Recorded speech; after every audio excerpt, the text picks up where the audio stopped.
I was doing a virtual workshop the other day on abusers, and it incorporated both males and females, both the victim and the perpetrator. And one of the questions somebody asked me was, they were victimized by their uncle. This was a male. And there was a lot of confusion around that in many ways. And now he is having trouble in his married life. He's married to a female, with certain thoughts and certain triggers. And I just wanted to mainly recommend a website. That's why I'm doing this video. I want to recommend a website.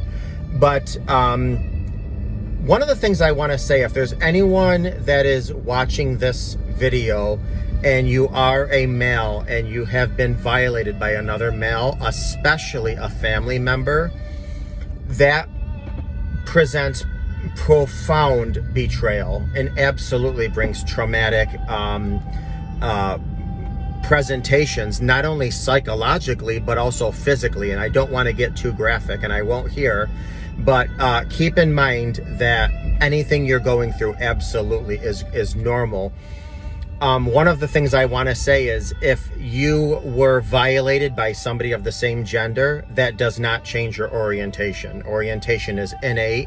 So, something happening to you doesn't change your orientation. That's number one. Number two, even if you were, let's just say your body showed signs of arousal, that doesn't necessarily mean that you were happy or excited. That just means that your body gave you a physical response to stimuli. Because there's a lot of guys that I talk to, and they're like, well, I kind of did get a little firm. And I say that is simply just your body responding physically to a stimuli.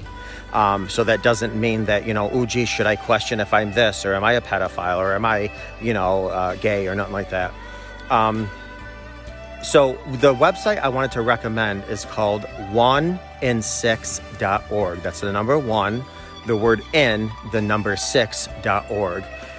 It deals a lot with male sexual abuse. The reason I wanted to add this video on my site is because, well, actually, the last study I read, I thought it was actually 1 in 4, maybe 1 in 5, but that's not my specialty field necessarily. So 1 in 6 it probably could be.